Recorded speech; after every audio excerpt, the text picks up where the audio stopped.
இந்த கடல் குறித்து ஒரு கவிஞன் எழுதினான், இயற்கை அன்னை வைத்த மீன் குழம்புதான் கடல், என்ன சற்று உப்பு அதிகம் என்று எழுதி வைத்தார். இந்த கடலை பார்க்கக்கூடிய பரிணாமம் ஒவ்வொருவருக்கும் ஒவ்வொரு விதமாக இருக்கும். இந்த கடலிடத்திலிருந்து மனிதன் நாம் எதை கற்றுக்கொள்ள வேண்டும் என்று கேட்டால், ஆறு மனமே ஆறு, அந்த ஆண்டவன் கட்டளை ஆறு என்று சொல்வார்களே, அதை போலவே 6 விடயங்களை நாம் கடலிடத்திலிருந்து கற்றுக்கொள்ள வேண்டும். முதல் விடயம், பறந்து விரிந்திருக்கக்கூடிய மனம். சில நேரங்களில் தன்னுடைய கருணையை மறந்து சில சீற்றங்களை கொடுக்கிறது. இதனை யோசித்து பார்த்தால் மனிதனுடைய மனமும் கடலினுடைய அலையும் ஒன்று என்ற புலப்பாடு நமக்குள்ளாக வருகிறது. இரண்டாவது விடயம், தன்னை சார்ந்தவர்களையும் சாராத உயிர்களுக்கும் கடல் ஒரு தாயாக விளங்குகிறது. உங்களுடைய உறவினர்களுக்கும் நண்பர்களுக்கும் உங்களை சார்ந்தவர்களுக்கும் சாராதவர்களுக்கும் பயனுள்ள வாழ்க்கையை நீங்கள் வாழ வேண்டும் என்பதை இந்த கடல் அடிக்கோடிட்டு காட்டிக்கொண்டே இருக்கிறது.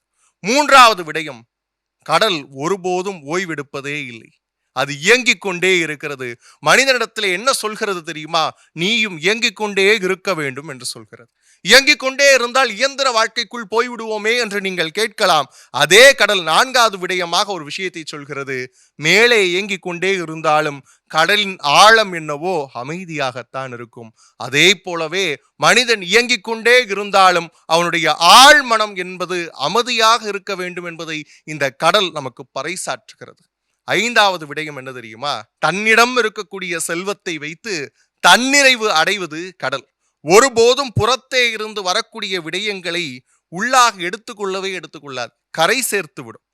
இதே மாதிரிதான் செல்வமாக இருந்தாலும் சரி, பெயர் புகழாக இருந்தாலும் சரி, எதுவாக இருந்தாலும் சரி, அவா வெறுத்தல் என்ற அடிப்படை கொள்கையை கடலிடத்தில் இருந்துதான் நான் கற்றுக்கொள்ள வேண்டும். அடுத்த விடயம் பார்த்தால் ஆறாவது விடயத்தில் கடல் சற்றே நம்மை எச்சரிக்கவும் செய்கிறது. சில நேரங்களில் அமைதியாக ஆழமாக நம்முடைய உணர்ச்சிகளுக்கு இடம் கொடுக்கக்கூடிய அதே கடல்தான் பல நேரங்களில் சீற்றங்களையும் கொடுக்கிறது.